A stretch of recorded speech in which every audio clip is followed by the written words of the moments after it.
Welcome to O news Telugu. Annadata Sukhibhava పథకానికి ఎవరిని రైతులుగా ఎంపిక చేస్తారు, అలాగే ఈ యొక్క పథకం మనం పొందాలి అంటే మనకు కావాల్సినటువంటి అర్హతలేంటి, అన్నదాత సుఖీభావ పథకం పొందాలి అంటే ఎంత భూమి ఉండాలి, అదేవిధంగా ఏ ఏ పనులు చేసే వాళ్ళకి ఈ యొక్క పథకం అనేది వర్తించదు అని చెప్పి ప్రభుత్వం అయితే కొన్ని మార్గదర్శకాలను అయితే రిలీజ్ చేయడం జరిగింది.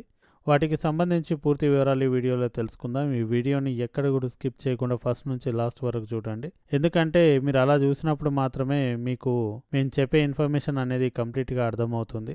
ప్రభుత్వం నుంచి వచ్చేటటువంటి కొత్త కొత్త పథకాలకి సంబంధించినటువంటి పూర్తి సమాచారం ఎప్పటికప్పుడు పొందడానికి మన ఛానల్ని సబ్స్క్రైబ్ చేసుకొని పక్కన ఉన్నటువంటి బెల్ ఐకాన్ని క్లిక్ చేయండి. అలాగే రెగ్యులర్గా ఓ న్యూస్ తెలుగు ఛానల్ని ఫాలో అవ్వండి. అదేవిధంగా ఈ వీడియోని లైక్ చేసి మాకు సపోర్ట్ చేయండి. ఇక లేట్ చేయకుండా వివరాల్లోకి వెళ్ళిపోదాం. అన్నదాత సుఖీభావ పథకానికి మార్గదర్శకాలు అయితే ప్రభుత్వం అయితే రిలీజ్ చేయడం జరిగిందన్నమాట. ఈ యొక్క కేంద్ర ప్రభుత్వం యొక్క పథకం ఏదైతే ఉందో, ప్రధానమంత్రి కిసాన్ సమ్మాన్ యోజన ఏదైతే ఉందో, దానికి ఉన్నటువంటి నియమ నిబంధనలే అన్నదాత సుఖీభావ కూడా వర్తిస్తాయని చెప్పేసి అయితే వ్యవసాయ శాఖ ఒక జీవోలో అయితే పేర్కొనడం అయితే జరిగిందనమాట. అయితే ఈ యొక్క పథకం పొందాలి అంటే రైతుకు భూమి ఎంత ఉండాలి అనేది ఒకటి చూసినట్టయితే 5 ఎకరాల కంటే తక్కువ భూమి ఉన్నటువంటి ప్రతి రైతుకు కూడా ఏడాదికి 20,000 రూపాయలు ఇస్తామని చెప్పైతే ఆంధ్రప్రదేశ్ ప్రభుత్వం అయితే చెప్పడం జరిగింది. అదేవిధంగా ఒకవేళ 5 ఎకరాల కంటే ఎక్కువ భూమి ఉన్నటువంటి రైతులకు దాదాపుగా 10,000 నుంచి 15,000 వరకు ఇచ్చేటటువంటి అవకాశం అయితే ఉంటుందన్నమాట. అదేవిధంగా చూసినట్టయితే చాలామందికి రేషన్ కార్డులు కూడా ఉండవు. రేషన్ కార్డు లేనటువంటి రైతులు భయభ్రాంతులకు గురయ్యేటటువంటి అవకాశం ఉంటుంది. కాబట్టి దీనికి ప్రభుత్వం ఏం చెప్తుంది అంటే, రేషన్ కార్డుతో మాకు ఎటువంటి సంబంధం ఏం లేదు, మీ దగ్గర రేషన్ కార్డు లేనంత మాత్రాన మీకు ఈ పథకం వర్తించదు అనేది రూల్ అయితే ఏం లేదు. మీకు సంబంధించినటువంటి బ్యాంక్ అకౌంట్ వివరాలు కావచ్చు, లేకపోతే బ్యాంకు లోన్లకి సంబంధించి కావచ్చు, ఇవన్నీ కూడా మా దగ్గర డేటా ఉంది అని చెప్పి ప్రభుత్వం అయితే చెప్పడం అయితే జరిగిందనమాట. అదేవిధంగా చూసినట్టయితే దీనికి కొన్ని కండిషన్స్ కూడా ప్రభుత్వం అయితే చెప్పడం జరిగింది. ఈ కండిషన్స్ని ఖచ్చితంగా ఫాలో అవ్వాలి. ఎందుకంటే ఇప్పుడు మనం చెప్పబోయేటటువంటి వ్యక్తులకి, అంటే ఈ యొక్క వర్క్ చేసే వాళ్ళకి, అంటే ఈ జాబ్స్ కానీ ఈ వర్కులు కానీ చేసే వాళ్ళకి ఈ యొక్క అన్నదాత సుఖీభావ పథకం అనేది ఎట్టి పరిస్థితుల్లో కూడా వర్తించదన్నమాట. అది ఏంటి అనేది ఇప్పుడు ఒకసారి మనం చూద్దాం.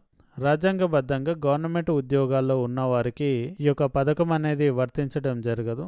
అలాగే కేంద్ర మంత్రులు, రాష్ట్ర మంత్రులు, ఎంపీలు, ఎమ్మెల్యేలు, ఎమ్మెల్సీలు, జిల్లా పరిషత్ చైర్పర్సన్లు, నగర మేయర్లు ఈ యొక్క కిసాన్ పథకానికి అయితే అనర్హులు అన్నమాట. వీళ్ళకు ఎట్టి పరిస్థితుల్లో కూడా ఈ యొక్క పథకానికి సంబంధించినటువంటి లబ్ధి పొందే అవకాశం అయితే ఉండదు. అలాగే ఒకప్పుడు ఈ యొక్క పదవులను నిర్వహించి ఇప్పుడు మాజీలుగా ఉన్నటువంటి వారికి కూడా ఈ యొక్క పథకం అనేది ఎట్టి పరిస్థితుల్లో కూడా వర్తించే అవకాశం అయితే లేదు.